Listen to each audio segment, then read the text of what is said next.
Hello everyone, Ben Rarick again. I see from the enrollment list here that many of you are rejoining us from the morning session, so that's great. Again, we have structured today's webinars in two pieces. The first webinar we had this morning pertained to our work on system health indicators in Senate Bill 5491. That went according to plan. We started and ended on time, and that is my aspiration for this afternoon session as well, which pertains to our work on Senate Bill 5329, which is the development and the build out of the accountability framework. Within that, there are really two specific chunks of work. The first is the development of the rule language on developing level 2 in the required action district process. So that's essentially one of the major outcomes of Senate Bill 5329 was the creation of level 2 where one previously did not exist. And there is a number of important details that are addressed in the rules before you. And then the second major chunk is the development of our accountability framework guiding principles, which in the law, State Board of Education is required to propose and adopt and rule. And so we will be addressing both of those topics. Linda, can you remind people what materials they have and protocol for today? Okay, well, what you should have in your packet would be, we have an update to the AAW. I don't think that we'll have time to go over this, but that's for your information.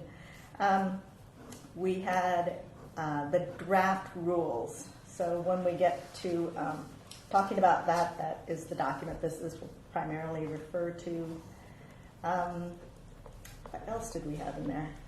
We have a letter from the to the AAW from the State Board, following the usual protocol of the way we communicate back and forth between the board. They write you a letter, and then based on our interaction today, staff here will create a report that will go back to the State Board as your feedback to them on these draft rules. Okay, and specifically as it relates to a lot of the points we're going to be hitting in the PowerPoint today, it refers to specific parts of the rule language draft that you have, so that might be a good idea to have that handy. That was part of what was sent out in advance of the call.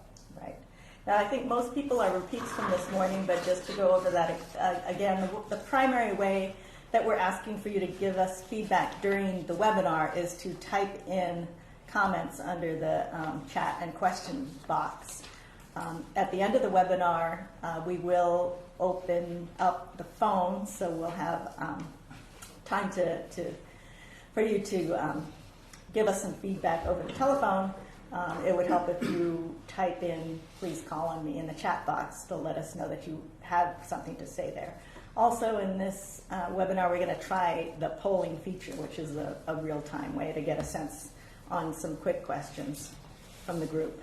And as I offered in the first morning webinar, you know, there's a lot of advantages to the webinar structure, but one of the disadvantages is that these questions that we craft, you know, by their very nature, they have to be thumbs up, thumbs down type questions. And so if at the end of the webinar you don't really feel like your issue was fleshed out to the extent that you wanted it to be, I'm offering to get on the phone with whomever is interested at some future point to pick up on issues that have been raised during this portion of the webinar. The same is true in the morning session as well. And in case you don't have any of the materials or you lost the email, they are available on our website at www.spe.wa.gov/AAW.php. Okay. So at this time, I'd like to ask Maria Flores to offer a few thoughts. One important thing to remember as it relates to our work on Senate Bill 5329 is it's kind of it's a dual process where OSPI has a role and the State Board has a role, and they're distinct roles, but they're also overlapping. And so we are trying to use this opportunity not just to get feedback on SBE's work, but on the agencies as well. So we've carved out about 10 minutes for Maria to talk a little bit about where the agency is in their work, how their work relates to ours, and future timelines. Maria. All right, thanks, Ben. So I'm going to be a little brief in my comments today. And I'm focusing on one specific part of 5329. There's a lot of questions that we're hearing from the field about kind of what Ben was alluding to between required action in District 1 and 2 and the process. He's going to cover that in the rulemaking for that section. But we also, OSPI, have authority to do rulemaking for challenged schools in need of improvement. And I presented to the AAW previously on this. It's a very specific portion of the law. So showing what we're expected to do in statute. By December 1st and every December thereafter, OSPI will annually identify challenged schools in need of improvement and a subset of such schools that are the persistently lowest achieving in the state. For some reason, I got the down arrow. Sorry, you guys. Just trying to get my slides to advance real quick. I think you might have to. We're going to go on mute for just about 30 seconds because we're having a difficulty with some keys here.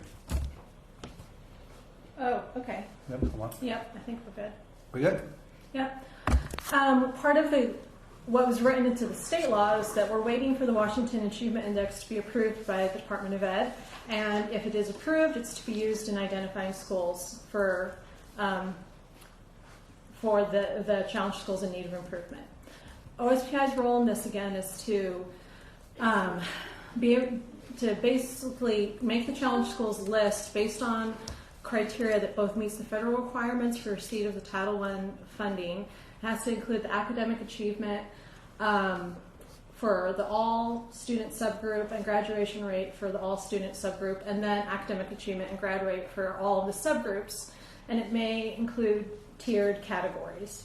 Now, a thing for this to keep in mind, and I'm going to show you a graphic that you've seen before, the pyramid, is that this new list is the unified list. It is title and non-title. It's applied to all schools. And it is where the idea of priority schools and focus schools, where they would be now. It would be the unified system that's intended in 5329 in the challenged schools in need of improvement list. These are some of the initial groups that we've been reaching out to, and if you see your group on here, or if you don't see a group, don't worry, just let me know and we'll reach out to you as well as we share the draft language. This is a very preliminary timeline on the rulemaking. So on the 17th, the official register CR 101 was filed. That puts us out to October 29th being the date for the CR 102, which is when the draft rule text is actually available for people to see and be commenting on. And between that date and 11/26, we are going to not only meet with individual groups as requested and try to get everyone on that list, but also we're distributing an online survey gizmo feedback tool so that if you had specific comments related to each section of the rules, you would be able to capture it in there. We'll also have printed copies. This is all to try to get as much input as possible prior to the public hearing. And then right now, the tentative public hearing date is 11/26. I put tentatives on these just because there's sometimes things get thrown off a little bit by a day or so. But right now, this is the timeline. Thinking about this, though, we got a couple of big caveats that we're trying to work through. So we're waiting on final improvement on the index, and the Department of Ed is shut down. So we will see where we are with that, and I'm sure we'll talk about that a little later. Also, we have the data now for the new methodology, and Greg Lobdell's working on the list for how we would be able to show priority and focus schools being identified using the index as the metric. So this is the visual that I've shared with you before, but again, if you go up to the second tier, this is the new tier that we're talking about here, the challenged schools in need of improvement, which are title and non-title schools. would be potentially priority focus and emerging schools, but they'd be captured in the different tiers within the index. Required Action District 1 and Required Action District 2 we're going to talk about later, but for the purposes of this, all the rulemaking that OSPI is focusing on is this second tier of the pyramid, and the methodology on how we get to those schools. And if you have remembered from before, so right now we have the new index has the priority lowest 5% as the bottom tier, it's red, and then the second tier up is the orange tier, underperforming. And those tiers line up with the tiers that would be in the draft language that you'll be able to see shortly. With that, I'd take any questions. This is sort of where we're going. And going back here, this is the timeline moving forward. As soon as the final draft rule language has been cleared through OSPI and it is filed on 10/29, it will be distributed both to the AAW, to the state board, and everyone will receive that online link. And we'd ask all of you and your representative groups to then forward that link to everyone who might have opportunity or want opportunity to comment, because we really need to get as much good feedback as possible before the public hearing. And of course, everyone can come to the public hearing too. It's always better to get the feedback before the hearing though. So with that, any questions? If you guys want to say, call on me. Is that what the protocol? Mm-hmm. Or okay. So if you type in. Yep, so you can go ahead and, as we did in the morning, if at the conclusion of the process you would like an opportunity to speak on the phone, you can go ahead and indicate call on me in your feedback cell there, and we'll put you in a queue. So, okay, are you up? Oh, is that the chat? Yeah. Okay, I'm going. Nothing in the chat room. Can we get one person to respond in the chat window so we can test that it was on? We had a similar glitch this in the morning, but it quickly resolved itself. Can somebody please type in?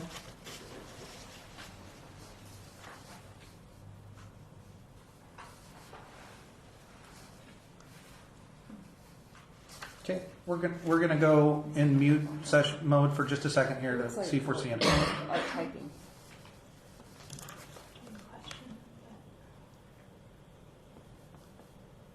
I think that question mark means they're typing. Try that. There you go. Oh, it was the looks wrong like it's box. here. You can close that box. Okay, who's speaking next? Is it me? It would be you. Where'd that go? It's right there. So if you Just put gotta open it. this one here, Yeah, bigger. That one? that one, Okay, I'm going. and then you can drag the corner to make it bigger. Can they see what we're seeing? They can only see this group. They probably see the not arrow this stuff. moving around. Yeah. Okay. Okay, good. I'm going live. Okay, we have located your comments. Maria, thanks for that. And as you'll see, the stuff that Maria is working on is directly relevant to some of the conversations we're about to have. Let's turn our attention now to some of the work in Senate Bill 5329. Just wait a second. Okay, it's switched over now. Can you click me? And Linda will walk us through some of the initial pieces of content. Okay.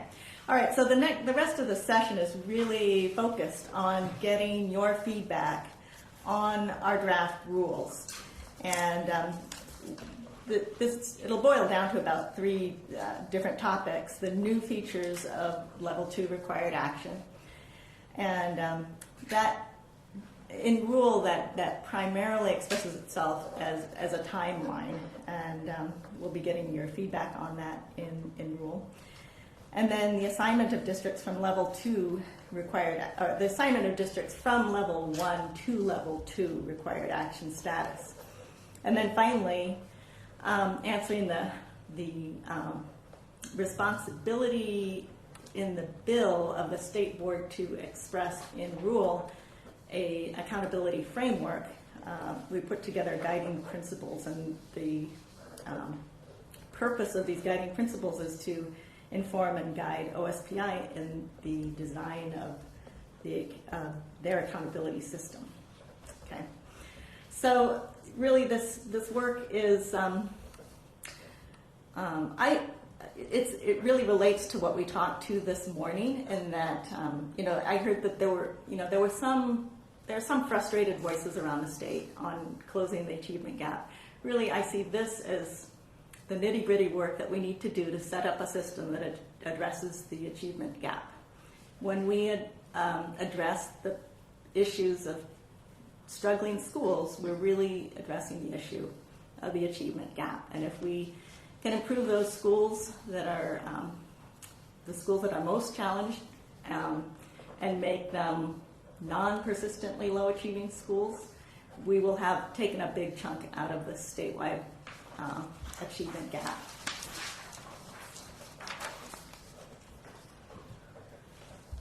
All right, so there is a new entity in level 2, in the level 2 required action, and that's the Education Accountability System Oversight Committee.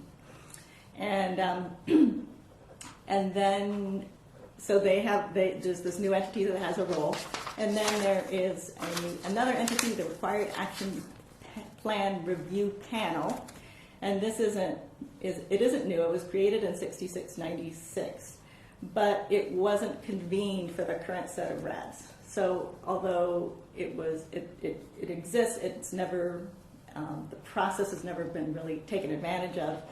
It only kicks in if the district requests a review. They have a slightly different role between level 1 and level 2. In level 1, the panel reviews the decision by the state board to reject a plan. In level 2, the panel, at the request of a district, will review the plan itself. And really we're looking at, in this, okay, well this slide I won't read, but it includes just what these two entities look like. They're both appointed by the legislature. The Education Accountability System Oversight Committee is composed of legislators primarily.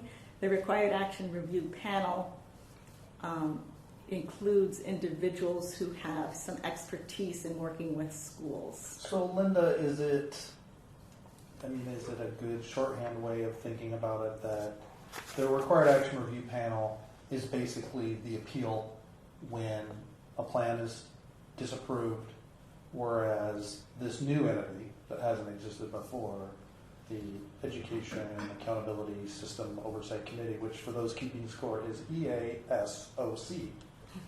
The EASOC, they review anything that goes to level 2. Anything that is proposed to go to level 2, they would review. Right, they review the assignment of districts, or the preliminary assignment of districts. Okay. All right. And their role is to provide comments. Okay. And we do have a couple questions, but I think we'll probably get back to that when we pause. Yep, we've got a pause point coming up. Yep. So another new feature of level 2 is that the school board and OSPI will collaborate on creating required action plans, but if they cannot agree on a plan, then OSPI goes ahead and submits a plan. So anyway, timelines. Timelines are not exactly sexy, but I figure that they are very important, and it's the first step in our work that shows that the people that are involved in the required action process, that we're showing them the consideration and respect they need by giving them the time they need to do their work.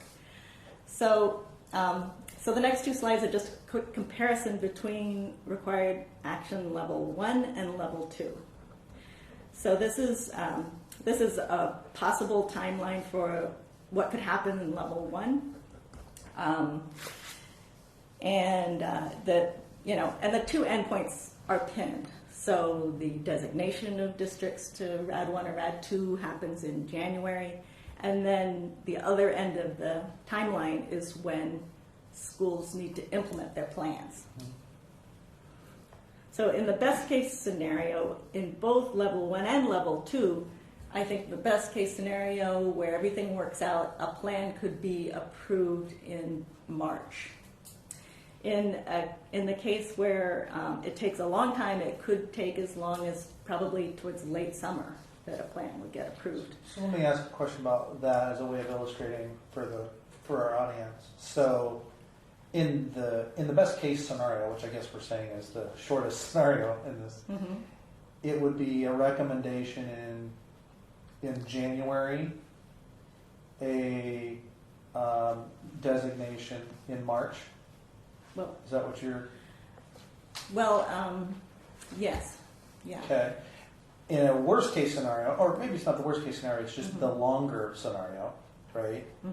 Is that there's not initial agreement on the plan that is the basis for the designation in March, right? Right. So it goes into April and then May.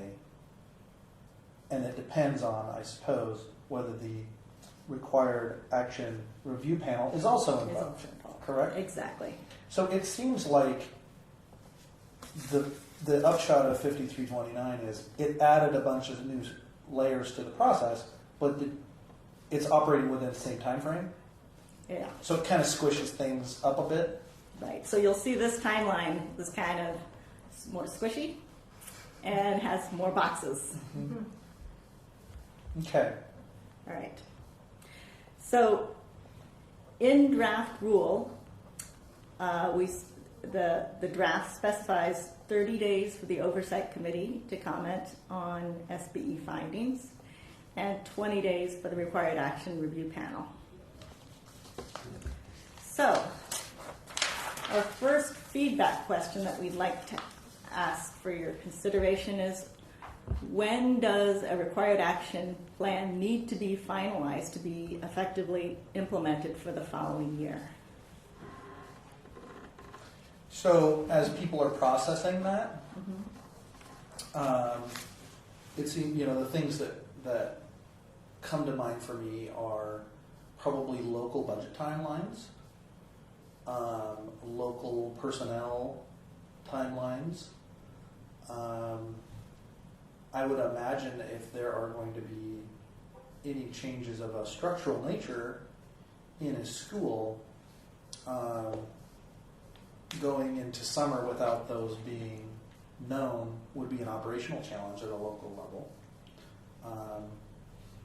And Maria, let me ask you, I mean, this is not unprecedented in the sense that the SIG process and RAD 1 is not new, right? And so we have something to draw on from that standpoint. RAD level 2 poses some new and interesting challenges because it adds more things that could potentially extend the timeline. Yeah. But what, from your standpoint and in your experience working with SIGs and so forth, what are the primary timeline considerations in getting a plan ready to go for the subsequent school year? So we, backing up a step with priority and focus schools, identify them, the first year we identified them late because the Department of Ed got back to us late. But in a perfect world, this last school year, we ran the list and had the list in January, identified everyone in February. They spent the spring in sort of a pre-planning, so a preliminary plan, and if it was reallocating funds or staffing or whatever they needed to do, and the needs assessment occurred during that time so that when the school year started, they were ready to go, at least begin some of the plan. Also so that they were able to, if there was any professional development that they needed to organize in that sort of preschool school year time, that they could add it. With Required Action District 2, we have to do a needs assessment of why the Required Action District 1 plan didn't work. Right. So that's a different needs assessment, much more in detailed. And Required Action District 2 has the potential of those binding conditions. So if there was a situation where a school is recommended and there was a very specific series of actions that had to happen, it would be enter into binding conditions, which means that if we bind them to do it, we have to give them time to set it up to do it. So if it was a staffing thing or something else. So that is the only thing that will extend this timeline, is not knowing what those binding conditions could be. Sure. We might need more time, and it might not, even in the perfect scenario, be enough time before the school year starts. Right. And so as we think about this timeline, the bookends are, at least one bookend is unmovable. Unmovable. Because we only get the data to generate these lists in November. Yes. And so January is the first State Board of Education meeting at which such a designation to take place. So you can't start any earlier. So that the front end is fixed, right? So then the question is, what is the back end fix? Is there a point? So I think that starting the school year without the identification and some of the preliminary things organized is untenable. We shouldn't do that. Even pushing in the summer is pretty bad, because the people that we'd want to be involved in the plan would be on break. So we'd have to create a way to have them be involved. Sure. So that would be the far end. If we started the school year and there wasn't, it wasn't worked out, the binding conditions in the plan, we'd be in. So that's the very far end of the spectrum. So August. Okay. So Okay. We have a few comments here, and let's see. What do we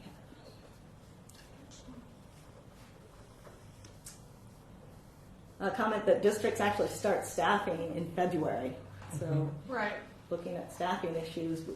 Well, and that was a really huge problem with the SIGs, and they had to go into MOUs or collective bargaining, sort of trying to figure that out, because of if they've already started committing staffing allocations and they need to rearrange them.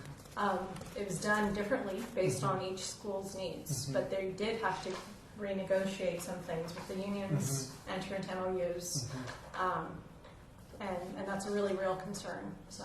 okay. Another comment. I have a question about real resources. If the plan is resource dependent, then the plan needs to be done by April for resource allocation and budgeting. Certainly would have to be in place by the time the budget in the year of implementation is adopted by the local board.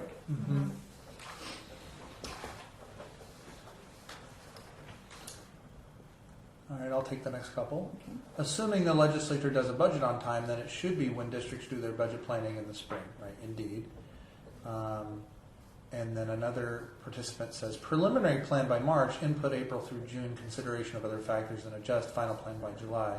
Yeah, I think, as we map, as you can see Linda's timeline, there are scenarios where if the OSPI and the local district don't immediately come to some agreement, because the bill talks about a negotiation process with the local board and the superintendent, but doesn't really specify how long that should take. But our ability to do this in a timely manner is directly in proportion to, is directly in relationship to how smoothly those negotiations go. If those negotiations protract into late spring, then it might end up in a situation where the first year you're not able to implement all of that as part of the ultimate plan, including any binding conditions. There's a couple of questions here.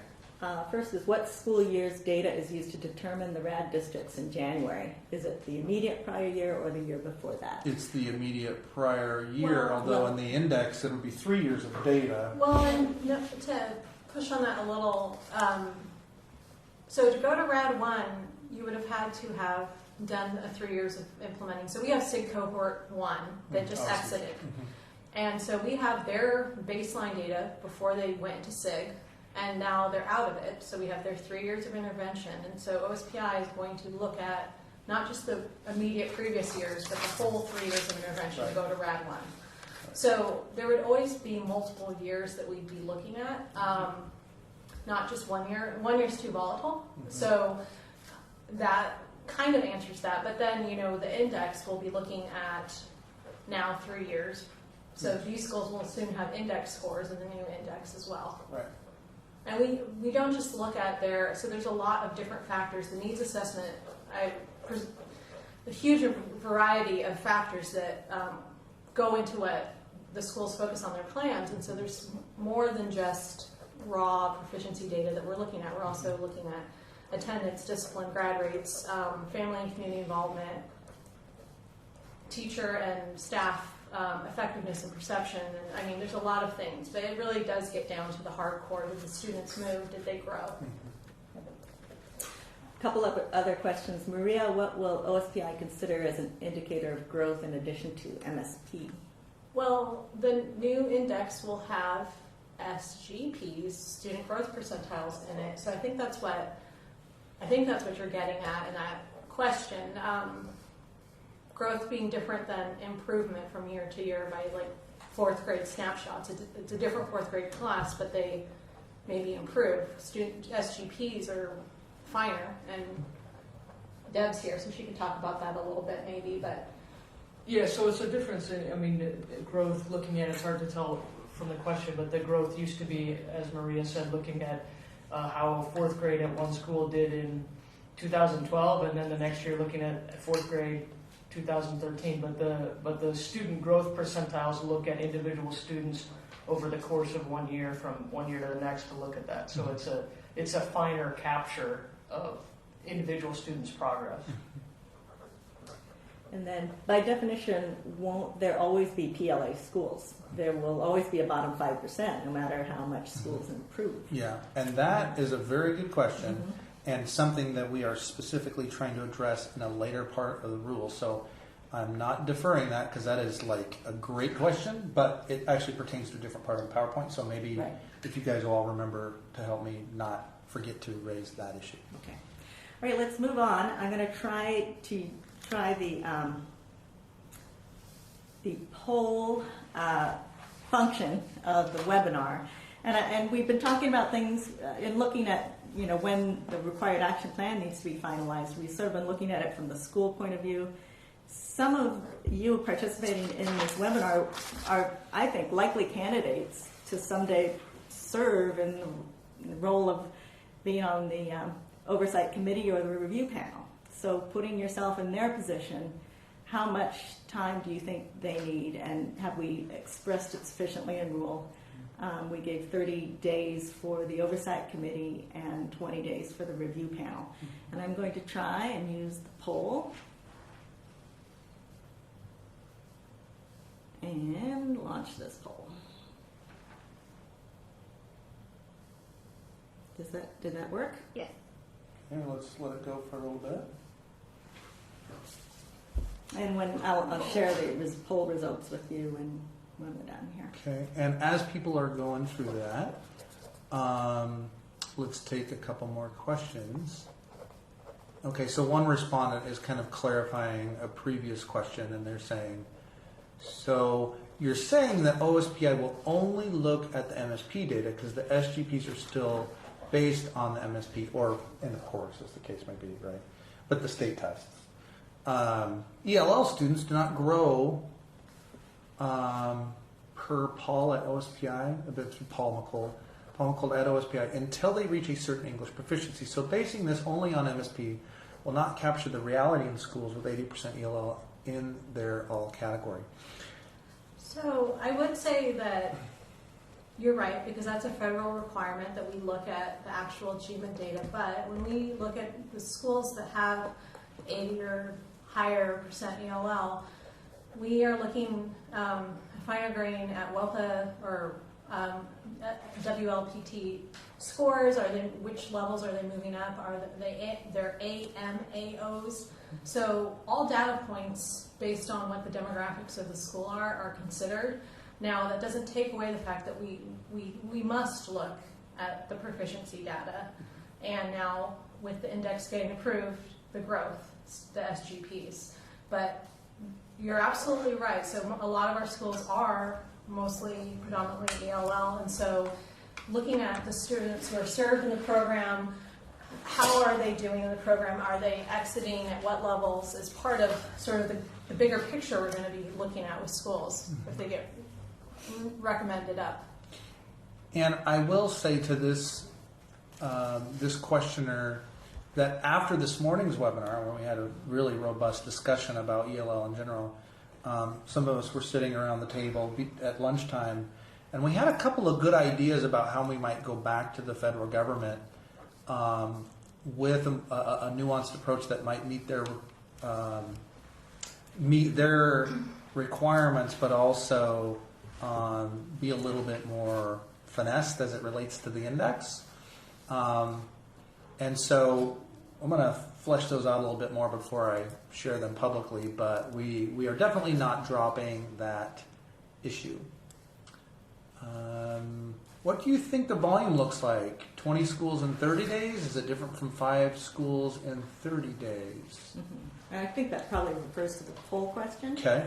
And I think we would not have that many schools that we would be looking at. I mean, this will be transitioned in. Yeah. Can you talk about that? So in SIG Cohort 1, which is the first sort of eligible group of schools, it would be this January, and there's only 17 schools there. And most of them, I mean, I'm not going to speak before we've actually done the analysis, but just anecdotally, I know that most of them have done very well as far as their improvement. So I think we're starting with 17, and then of those, how many would we recommend to RAD 1? We wouldn't have any to recommend to RAD 2 yet. So RAD 2 is a bit off on the timeline because, again, remember that pyramid, they have to go up through the steps. So it'd be another year, basically, before the original RAD 1 cohort would have been in for 3 years? Yeah, so the current RAD 1, which this is where it gets confusing, which is actually in SIG Cohort 2, this academic year that they're in right now is their 3rd year. So after this school year, then next school year would be the time where we would be reviewing their progress and potentially recommending them. But, you know, most of the schools, I don't think we would get to the point of 20 schools, just speaking from what I know. I don't think we have enough that would fall into RAD 1, or I don't think I can say that we'd have hardly any. I mean, RAD 2 is an unknown how many would go there, and it would be very small. So I don't think we'd get to 20 schools in 30 days. It might be closer to 5 or less than 5, 3, 2. So Maria, and I know you and I have talked about this, but for the benefit of the webinar audience, let's briefly talk about the relationship of the PLA list, which is just 5%, right? And there's a point made earlier about the fact that there's just always going to be 5%. How do we deal with that, right? But then getting from the PLA list to RAD, and how the PLA list might be, well, 5% of the state. That's what is it, 100 schools, basically. Well, but that's not. We're not talking about 100 RADs, right? Can you talk a little bit about the difference between the 100 schools and what might subsequently become So I almost wish I could show you, put that pyramid up again, you I guys. think we can do that. If we can go back, but this is really helpful when I'm explaining this, and also just for me to think through it. The schools, so the one I was just talking about, the challenge schools, okay, so on the very bottom again, just all schools in the state have to do school improvement planning regardless of their student achievement outcomes. But above that, this is where we start with identified schools. So challenge schools in need of improvement is the next tier. And they would be implementing the plans for a period of time there. And of that list, right, then we would be recommending to RAD 1 and RAD 2. Now, we don't have the challenge schools list right now. And I was just saying that right now what we do have are SIG Cohort 1 schools because they got 3 years of help and intervention. So put them in that second tier. That's the consideration set of 17 schools that we would then look at their progress after 3 years and where they were in the baseline and say, of these, maybe one of them, we would suggest go to RAD 1. So it gets smaller and smaller as you go up. Yes. And most of the schools won't make it to the next tier because they've done well and they've exited, or the decision was made in RAD 1 to keep them there, but I won't even get into that part. They've done well, so they've exited, or they have not done well and maybe one goes up. Mm-hmm. So again, just thinking of it as a pyramid, it gets significantly smaller. So the 5% PLA that would be in that challenged schools area gets smaller and smaller as we go up, or non-existent. We might not have any. And there are ever. resource issues as well, right? Right. Well, the idea is grad 1 and grad 2 would require more resources, and so just like SIG did. And when you get further up and you're asked to do intense sort of intervention, the resources follow with that. So there will be less schools as we go further up. Most of the schools, I think, get caught, if that's the word you want to use, in the bottom level, in the second tier. We might never see grad 2s. At least that would be my ideal world, that we don't ever have to get to that point. Yeah, nobody really wants grad 2s. No right? one does, but it's also this sort of seeing that pyramid of where you could potentially be might make the bottom layers not want to be there as much. So, Okay. Let's go back here and then share the poll results. Go ahead. So it looks like we had fairly even, but slightly more yeses, we got it right, than nos. But those of you who said no, maybe you could give us. Yeah, that'd be great. It'd be great to give us some feedback. If on you can, because we're really dealing with bookends here, right? In January and essentially June. If you could think about expressing your no as a think about this, or how about compressing this and making this longer. Let's take a couple more questions before we go to the next segment. What about assessments in their own language that prove their reading and math proficiency independent of their English? And that could refer to both like the MSP given in their native language, or it could refer to language acquisition, like in the ELPA 21. I'm not sure, probably the former. And that's a consideration. You know, the State Board of Education has talked about incorporating language acquisition data in the Achievement Index at a future point. And Deb, maybe you're in a position, sorry to catch you off guard here, Deb, but one of the questions I would have, and if you're not able to answer it, that's fine, we can get back to them, is do you know what SBAC's plan and capability will be vis-a-vis giving that test in languages other than English? I had heard some discussion about plans possibly to do that. Yeah, I had also heard some discussion, but I don't know where it is going forward or how Washington will choose to utilize or not that option. So it's something we can look into and get back. Okay, sounds good. Ben, we appreciate your continued pushing on the ELL issue and look forward to your creative solutions. Okay, sounds like pressure. AMO SGP, in fact, even in the index in grades 3 through 8, all measurement connected only to MSP. Okay, I was under the impression that growth could be derived from the high school assessment and also from, in the future, the 11th grade career and college ready SBAC test. And so maybe that's a technical question.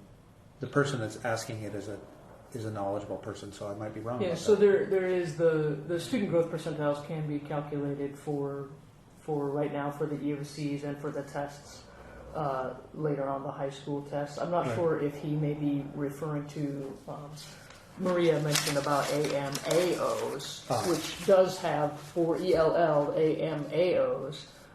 Does have a measure of, there's one about transitioning and then there's one about showing improvement, which is based on a score improvement. Okay, we'll get some clarification from the questioner on that.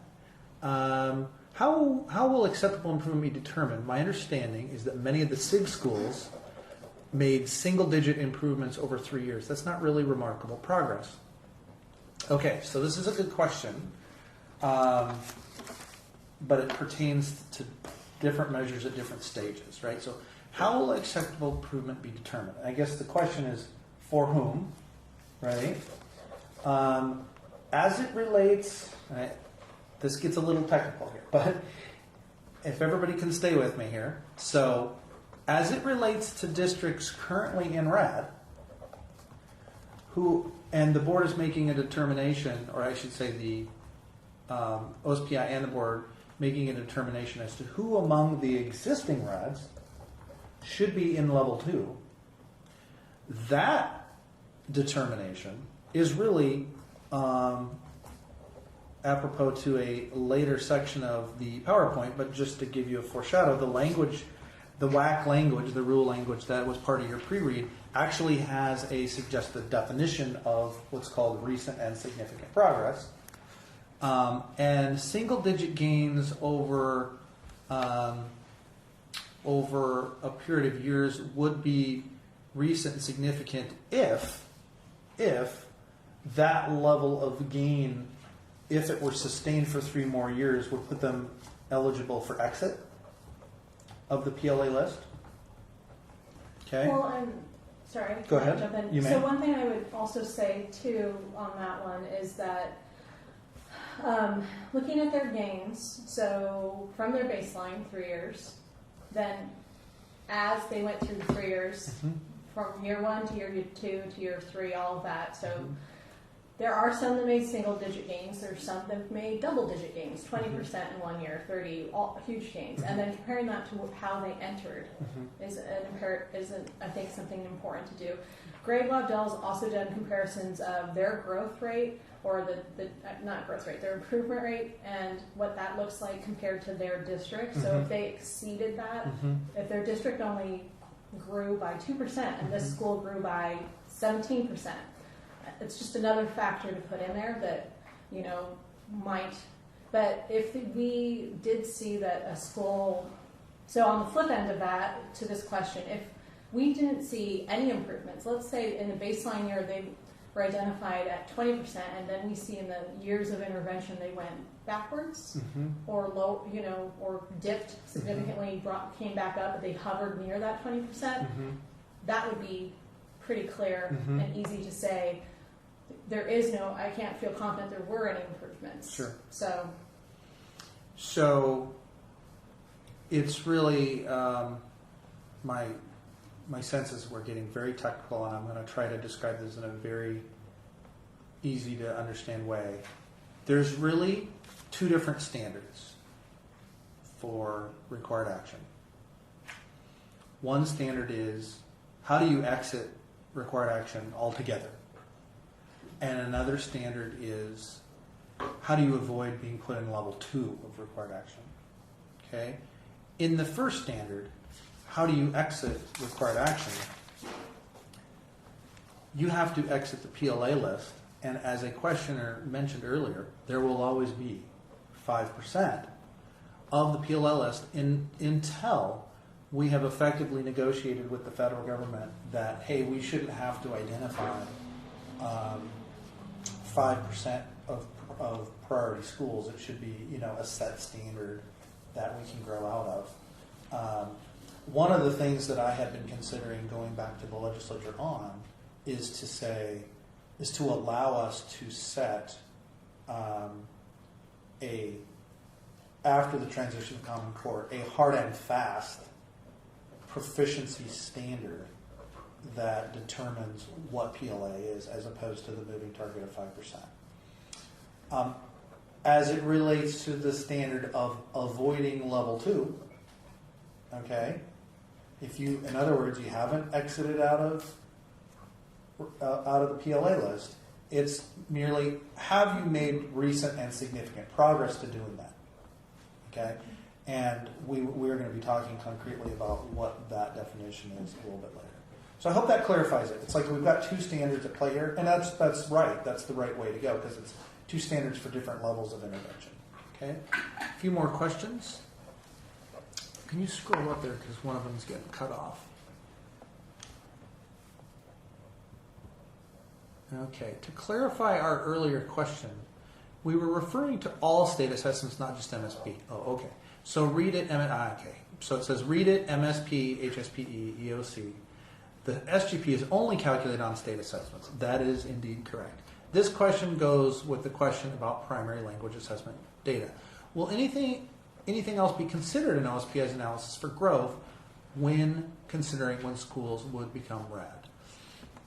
And, well, I can't answer on behalf of OSPI, but in behalf of the State Board of Education, the index incorporates more than just that.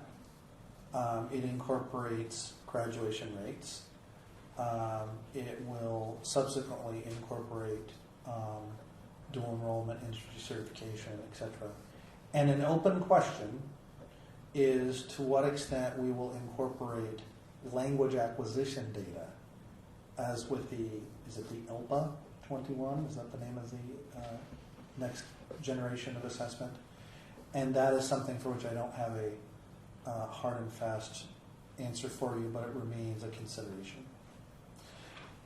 Important to note that many districts, including ours, just applied to have all of our schools participate in the field test, okay? Meaning we will never take MSP again, except for science. As a result, we won't have any scores this spring. That is correct. And one of the issues that we are working through right now at a state level, and this is really kind of a psychometric question that I can't answer, and I know the agency is seeking through the National Technical Advisory Committee an answer to this question. What are the implications of a 20%, a little less, a little more, participation in the field test for the generation of statewide SGP data? And luckily we are not alone in that question, because there are somewhere around 25 states doing SGP, and many of the same 25 states offering a double testing waiver. So it is not a Washington unique question, and Deb, as I understand it, we've yet to generate a policy statement on that, because I think Damien and other national experts are still wrestling with it. Well, I think as far as calculating SGPs, it is possible to calculate them even if not the entire state takes the MSPs. But we do need to do some further analysis to make sure that the alternate norming group, which would be the 2013 test, we need to do some analysis to make sure that it's methodologically sound. The methods work. We need to make sure that the Washington data fits that and it would be appropriate. But as far as schools not having scores this spring, the intent with the waiver, and I believe with other areas, is to port scores and proficiency forward. So what was achieved in 2013 will just roll forward and be used for 2014. For the piloters, right? Yes. Yeah. That was my understanding as well. We have another question, and there's some good questions. Wonder if we can use the same exit criteria for RADs as we do for priority schools. No, we're working on that. It's no as in KNOW. No, we're working on that, but could see the two complementing one another. So that's from Sue Cohn, who is helping. Oh, hello, us, Sue. We're working on establishing the exit criteria for the priority schools, and that's being developed right now. But that it would make sense for the two transitions to go hand in hand. Yes, and by statute, the RADs are the PLAs. Boy, I apologize to those of you who don't necessarily deal with these acronyms like on a daily basis like we do. I'll try to talk in plain English. But in that continuum that Maria showed you earlier, to achieve system alignment, we have tried to just basically make the statutory definition of persistently lowest achieving schools synonymous with the federal requirements of priority schools, so that we align and we don't have two different systems. This questioner is posing a related but separate question, which is maybe to go a step further and have PLA required action district and priority school exit criteria all aligned. So, good question. I don't have the ability to resolve that off the top of my head right now, but okay, I think we've caught up with the questions. At this point, we really do. So again, one of the constraints of the webinar is we've got about a little, 60% in favor, 56% in favor of the timeline, 40 something percent not in favor. We need to hear from the 45% about things we can think about, possible changes we might want to consider.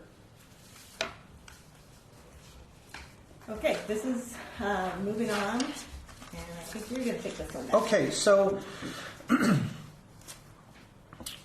you have in your webinar materials some regulatory, what's called WAC, Washington Administrative Code, proposed language.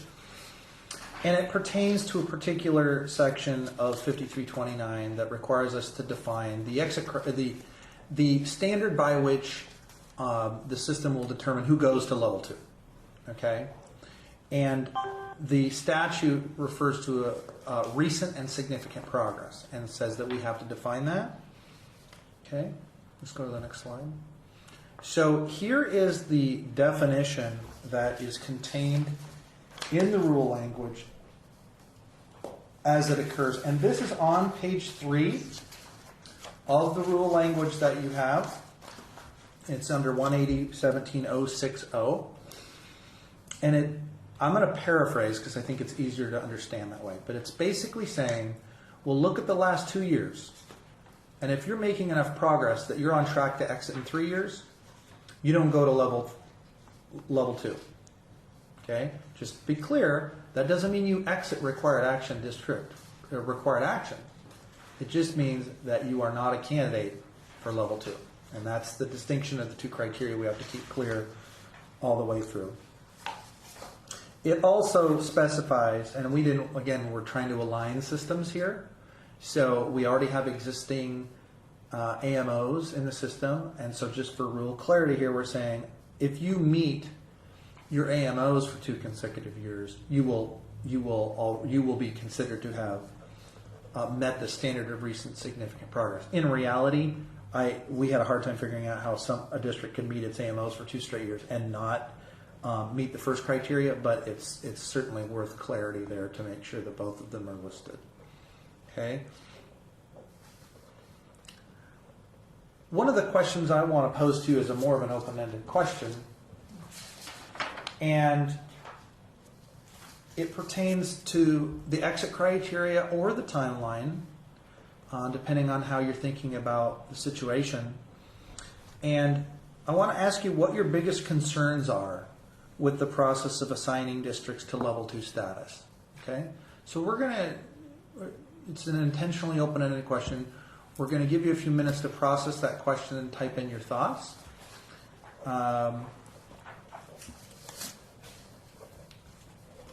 In the meantime, And it looks like we got a AMO. couple more questions.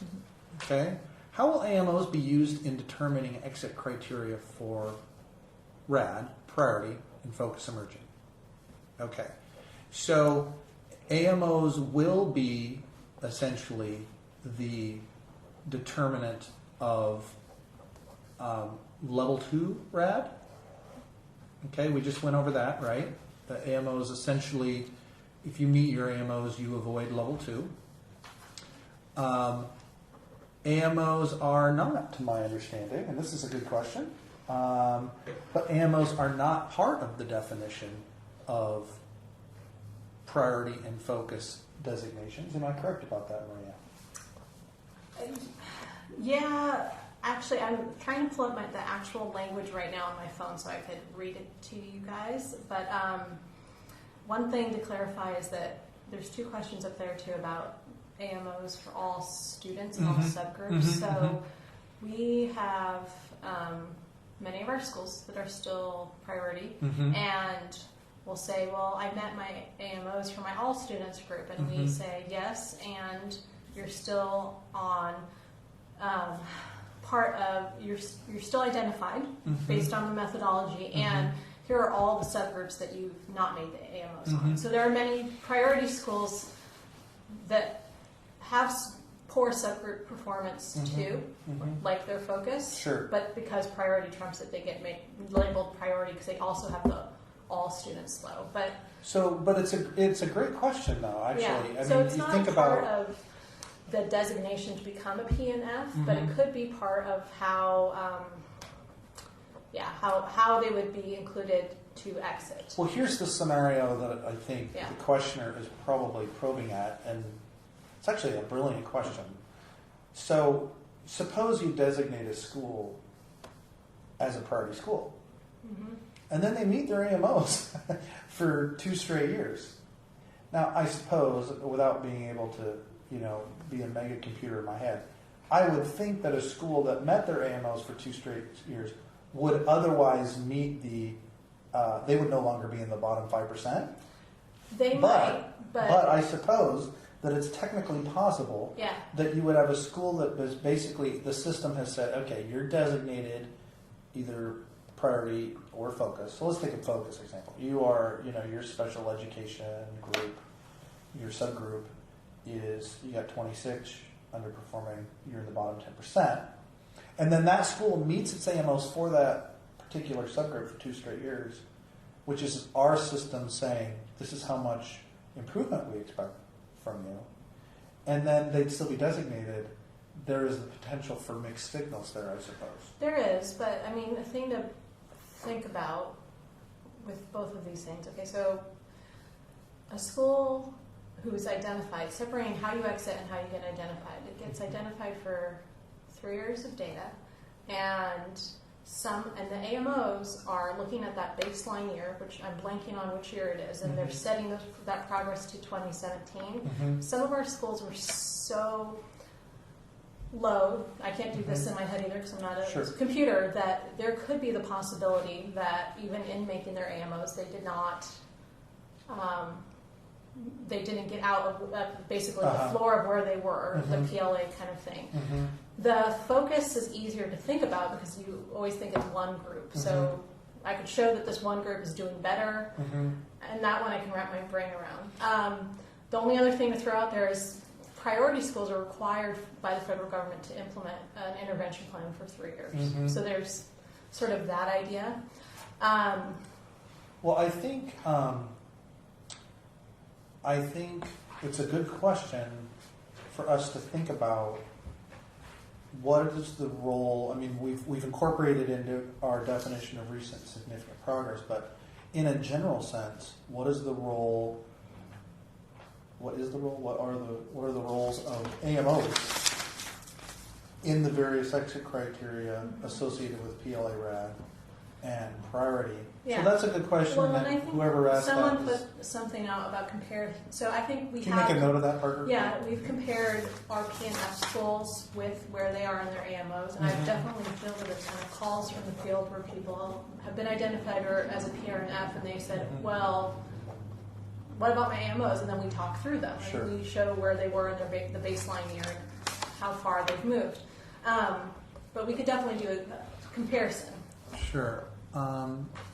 Linda, can you do one arrow up so I can see if I'm getting all of the questions here?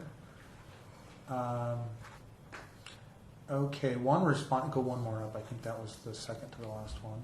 Okay. Does meeting AMOs mean for all groups and every subgroup, or just for the all category? I see. Good question as it pertains to this. Okay. So that is a good question. My assumption was that was for all students because it is a priority designation that would apply to all students. But that's a great question.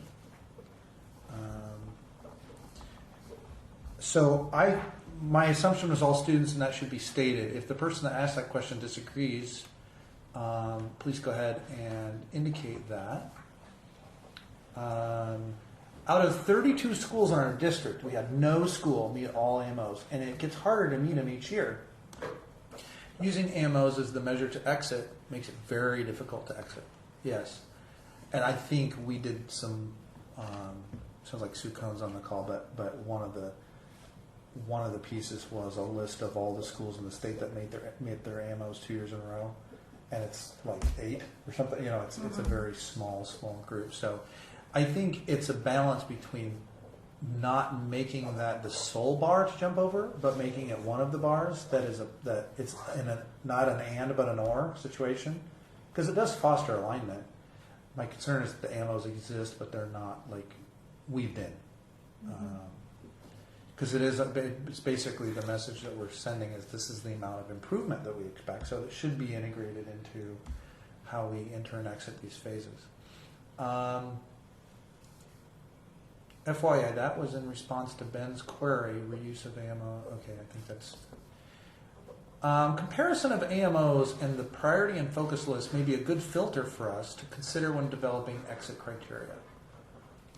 Last year, we had 2 schools meet all AMOs. That's from a district person. And that's a pretty sizable district. So, yeah, so there's a theme here about these AMOs, it's a very high bar.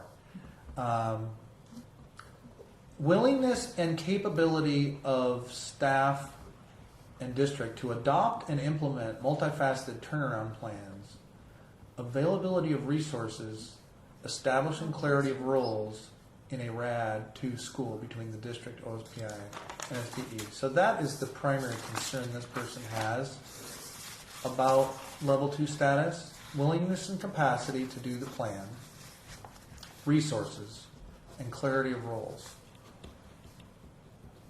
Those are 3 good concerns. And then, so the question is there anything that we can do? Well, one of them was clarity of roles between SPE and OSPI, Maria, and maybe there is something we can do in our rule or something that allays people's concerns about that. Yeah, and I think, at least in my reading of the law, there's that section that talks about the potential of OSPI in a required action level 2 if it was deemed appropriate, having a personnel at the school, which is pretty significant. But beyond that, OSPI is expected to have a role in making sure that the plan's fully implemented with fidelity. And one more aspect of this as well is that with the willingness and capability part, I think when we enter into binding conditions that might be in a required action 2 plan, literally the definition of binding conditions would be this thing is going to happen, this intervention, who's responsible for it, by which date. So I don't think that we could get any more clear than that. Yeah. At least that's how I envision what, I don't know what the binding conditions would be about, but we would be that specific and direct on who's responsible. Sure. Okay, I think we need to make some headway. We have about 20 minutes left. Okay.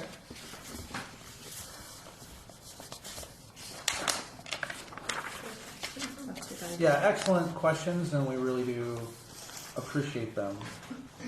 The other aspect of the rule language, and I can direct your attention to basically the last 2 pages of the WAC that was part of your pre-read. The last 3 pages, sorry. Guiding principles that extend A through I.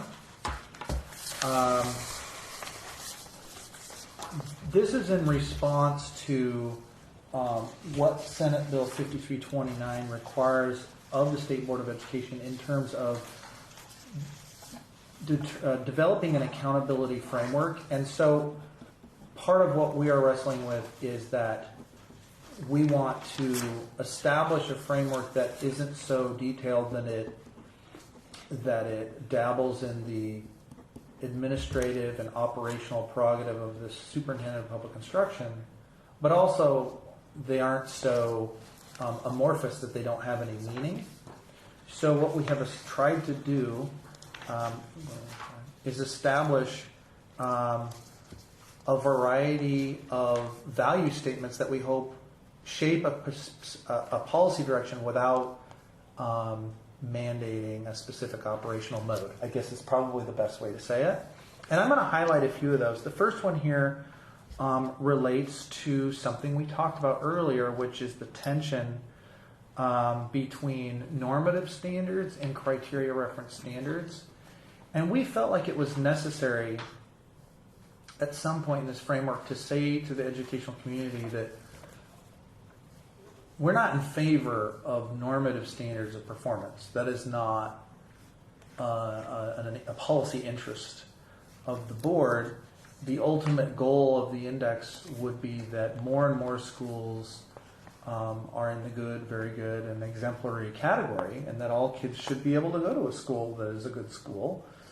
The challenges that we are confronting right now are in first developing an initial distribution so that all of the tiers are meaningful at the outset, and secondly, dealing with the transition to Common Core in a responsible way. So, for example, were we to set criteria reference standards of achievement this year prior to moving to the more rigorous standard of the SBAC Common Core tests, all we would be doing, well, first of all, we would be creating a situation where vastly more schools would almost overnight do more poorly, right? Because the standard would be established from the data that we have, which is on tests that are considerably, I guess, what's the politically correct way to say it, less rigorous.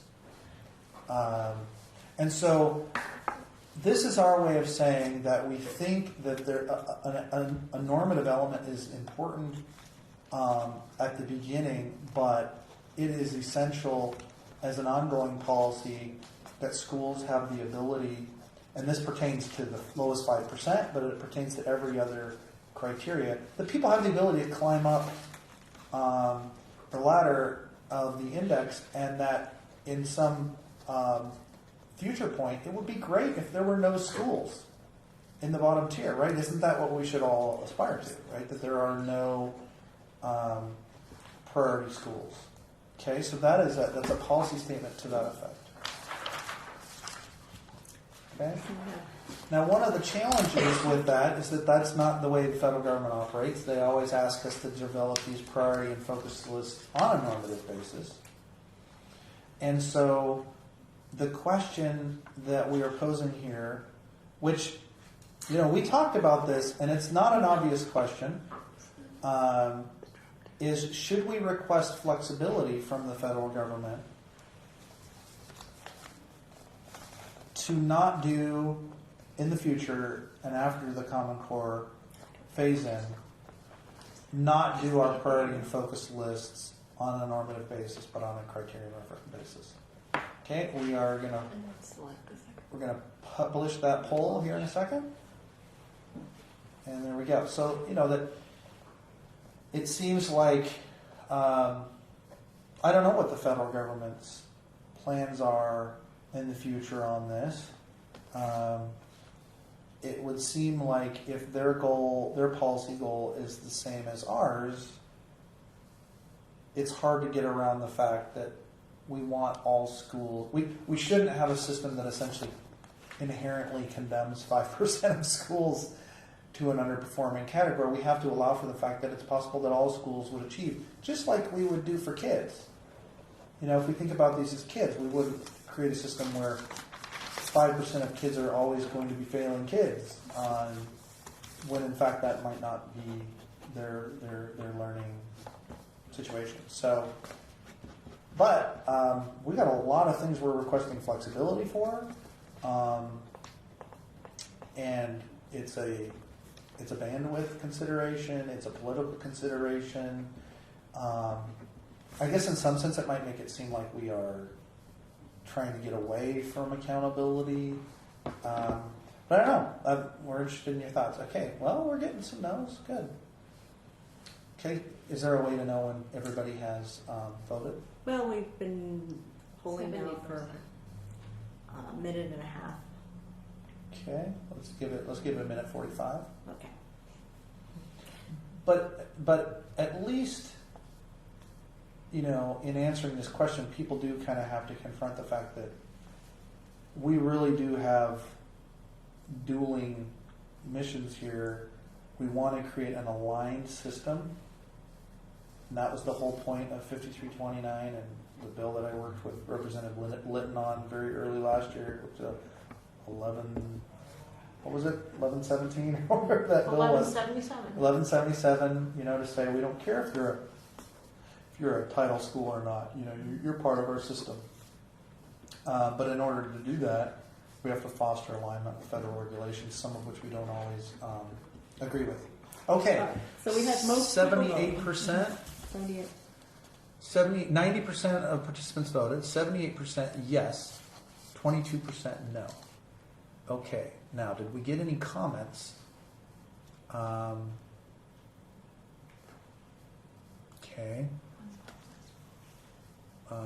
Right here. Yeah. I don't. Here's a comment from a respondent. I don't mind heading in this direction. I think there are too many questions, and requesting future flexibility right now on this matter is not a priority. Yeah, I understand that. I do understand that. It's like, how much can we take off and chew?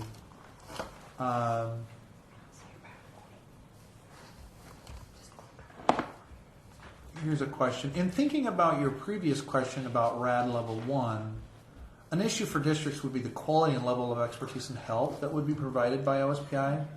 It is both underfunded to do the work, and it lacks expertise in the very issues that have put schools on the lists. There would probably be other challenges if we had a little more time to think about it. What do you think about we might as well talk about it. What do you suppose is the credibility barometer right now in terms of when struggling schools out there, this might be hard for you to answer, right? But it's Well, it's I an would issue. say, so this says RAD 2. So I know you're not going to say, oh yeah, everybody. No, but I always want to locate things in policy context and time. So I both agree with you and disagree with this comment about, well, yeah, we are underfunded to do the work. Mm-hmm. And I would say that lacking expertise, I think we actually have quite a lot of people with expertise, but we haven't had the policy and political capacity to push further than compliance. So while there was quite a lot of expertise and these are the things we need to do, there was no capacity to make sure that, to push really further on those types of actions that needed to be in place. So if you think about the SIG models, and they were very prescriptive, you do these things in this order, and they were good, and we got some good results, but at the same time that didn't really work. And there wasn't much capacity because there wasn't a required level 2. There wasn't a way to go into binding conditions and to push, or if there was something.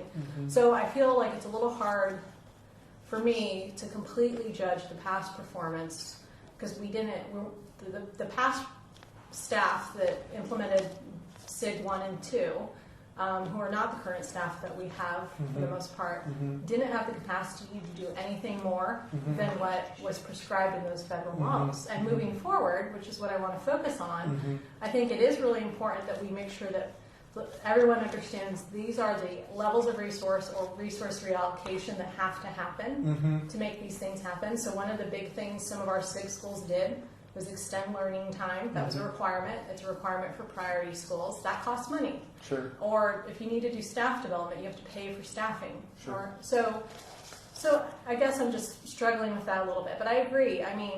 This has to work. Otherwise, what are we here for? So I think everyone's very invested. The only other thing I would say, too, is that, with the Required Action District 2, if a district makes it to that level, it's going to be a really big deal. It's going to be based on so much data, and the binding conditions will be so specific that whatever the issue is, if it is an ELL issue or if it's a math issue, we are going to make sure, because we are required to by law, to make sure that they have everything possible to implement those binding conditions. So it won't be acceptable for there to be a lack of resource or expertise. Yeah, and the stakes will be stakes will be high. Yeah. Well, I think it's uncomfortable to talk about, but it's also an important part of the process. So I appreciate your candor on that. Yeah. Is it more questions here? Is it possible to, and how are we doing on time? We're doing all right? No, we got about 5 or 6 minutes. Okay. Is it possible to develop a dual track of criteria such that the bottom 5% would also have a proficiency rate below a certain percent in the all group category? In that event, it could be possible for tier 1 to zero out, and the bottom 5% would then be tier 2. That's interesting. I'll need more time to process that, but I will give that some consideration. Is that, are you grasping that right off the top? No, sorry, I'm just, okay. Yeah. So, okay. Is it possible to develop a dual track of criteria such that the bottom 5%, which is the PLA list, bottom 5% would also have a proficiency rate below a certain percent in the all group category? In that event, it would be possible to zero out tier 1, and the bottom 5% would then be tier 2. Probably one of those things we need to clarify. Yeah, I'm not. Okay. Let's keep going. Let's keep going, yeah. Okay. The next guiding principle we wanted your feedback on concerns using a college and career ready standard for graduation requirements. You know, the board supports college and career readiness for all students, and the SBAC Smarter Balanced Assessment is a college and career assessment. So the question is, when should we use the 11th grade SBAC as a graduation requirement?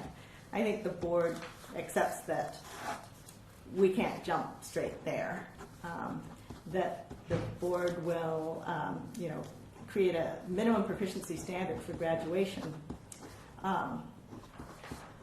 that reflects a standard approaching full mastery, but that the standards set for college and career readiness by the SBAC Consortium for the SBAC assessment, 11th grade SBAC assessment, won't initially be used for a high school graduation. So the question to you is, what conditions would you want to see in place before a move towards college and career readiness is a requirement for graduation? And we might as well get our comments. I'll go ahead and ask the second one, and then we can. Okay. So another aspect that is in our guiding principles is this issue that, and it was actually a board member that raised this issue, that we've got a lot of emphasis on required action, and it seems awfully punitive, and so we should make school recognition as an explicit part of the accountability framework. And so the rule language includes a statement that not only are we committed to an annual process of school recognition, but that we need to be thinking about not just recognition, but also what do we do with the schools we recognize in terms of being able to replicate the best practices that emerge from those schools. And we don't really have an explicit plan or policy on that, and there was some consideration to the board in terms of how do we actualize that? How do we create a process where not only do we give out awards, but that there is a process in place for investigating why schools are exemplary. Okay, so let's take those two questions and see what kind of feedback we're getting here. Here's one very emphatically: we do not support moving to SBAC for graduation. Okay? And the question I would have is ever or now? The top tier should also have an additional criteria to get a certain percent in the all group. It seems that this would be in keeping with section 2 of page 5491. Okay. Does anybody have 5491 handy? It's on Section 2, page 3, lines 24 to 31. Okay, we're going to look those up. All right, this is Dave. Just got done with conferences and joined the meeting. If we haven't talked about it yet, do we have an index implementation decision in light of the new standards and new tests, specifically around how it will affect the bottom 5%? If we've already talked about it, no need to address it now. Well, we did talk at some length about that earlier, and I want to replicate that conversation. But maybe, Dave, if I can just call you, would that be all right? Okay. Implementation of State Board College and Career Ready 24 credit graduation requirements. Yes, that's part. That is. I mean, there is a real issue here in terms of, the State Board of Education prides itself on being an organization that pursues policies of career and college readiness, and yet we will have graduation requirements that aren't really those. And so if the issue is we need time for transition, that's one thing. But we should at least, it seems to me, have a vision for how these things come together in the future. And that's part of why we pose that question to you. This person supports using SBAC as a graduation requirement, but perhaps consider waiting until those students who are in 6th grade are graduating. Now that's an interesting concept, because then they kind of have a opportunity to fully grasp Common Core. So that year would be, what's that, 6 years from now? Yeah. So that would be 2019. Basically providing students a chance to ramp up to the new standard. Why are you just asking about focus schools? We have priority schools that are implementing more best practices than even our reward schools. These schools should be recognized for their work and outstanding practices as well. Yeah, and just on that one, they were recognized. So we have schools that this year, for the first year, were the reward schools. They were Title I, highest progress or highest performing, were enrolled into the Washington Achievement Index Awards. But if they were a priority school, they wouldn't be in that top, just by definition, default, although they are implementing a lot of incredible work. Okay. It seems to me that we would all benefit from recognition of effective best practices. I'm not into schools as much as best practices. That is, what is going on in a school that will help me improve my school's program? I'm thinking a clearinghouse approach for best practices that schools and districts can cherry pick to improve their programs.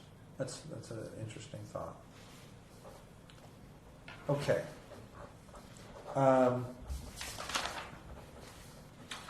There's not time necessarily to hash over every single element of these rules that we sent you, but I want to. We touched on some of the meatier concepts, the timeline, the standard of recent and significant progress. But there's a couple of other things that are in here that I want you to be aware of. First of all, we make a pretty strong statement in the guiding principles about the rigor of required action plans. And the notion is that,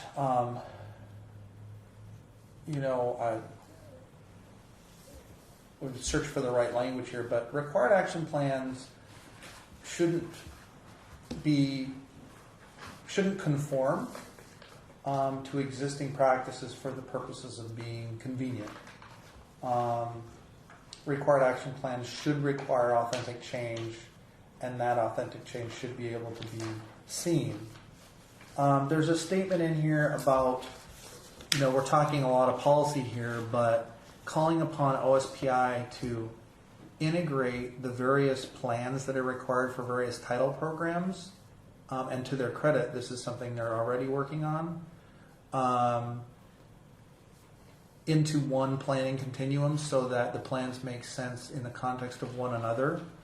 And I know that Andy Kelly from the Office of Student School Success is already pursuing this, and I think it's a worthwhile undertaking, and we support that through these guiding principles.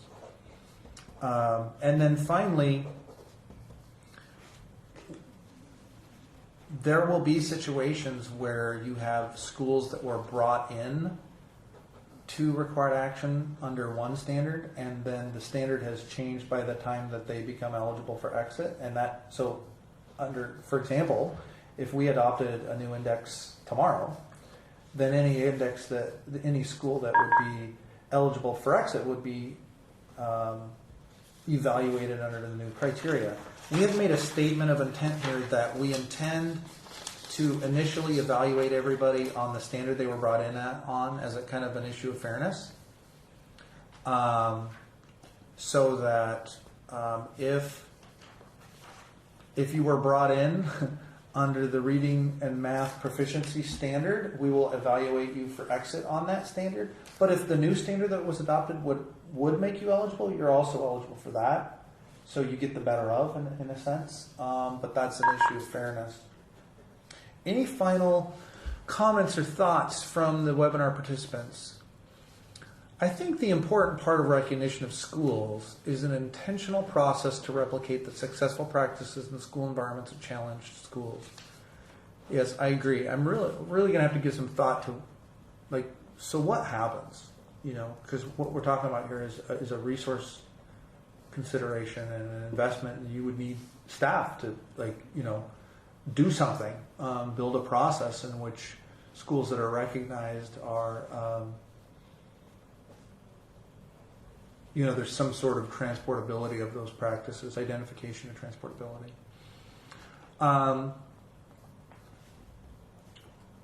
Can you click up one to make sure that we got that?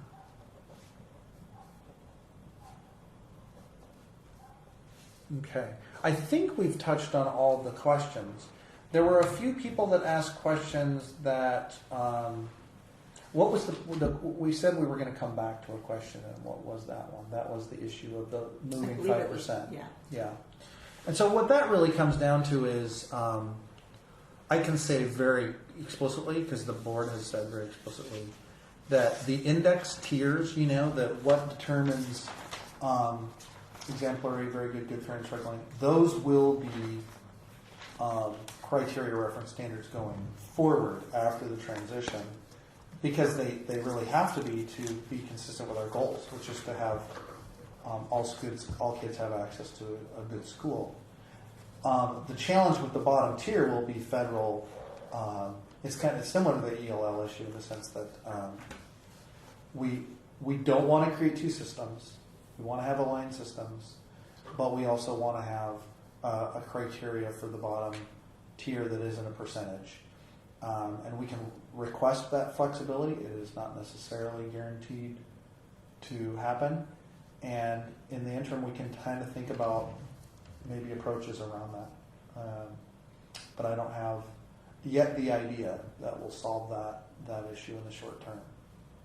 Any other comments from people in the room or comments? Did anybody email in that asked to be... Right, so just as a reminder, if you would like to speak, we'll open up the phone call in just a minute. Just go ahead and type in the chat question window, please call on me, and we'll unmute the phone and call on you.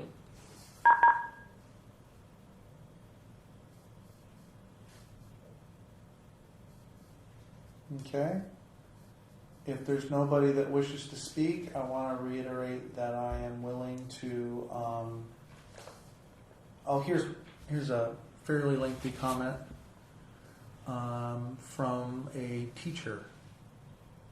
On the rigor of required action plans, I've sat through school improvement plan meetings that feel more like jumping through hoops, more like filling out a form to make somebody somewhere else feel like they're doing something to improve education, rather than being able to sit down as a school leadership team and really addressing the specific needs of our school and our kids.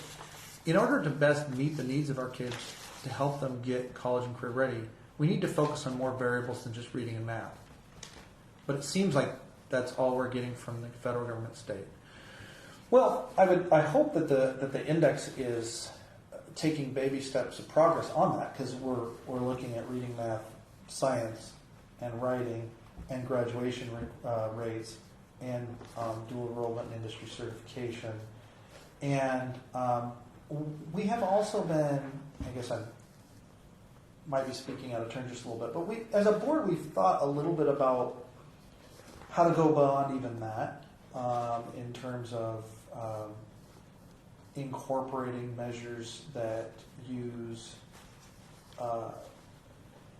student surveys, educator surveys, perceptions, because perceptions are important.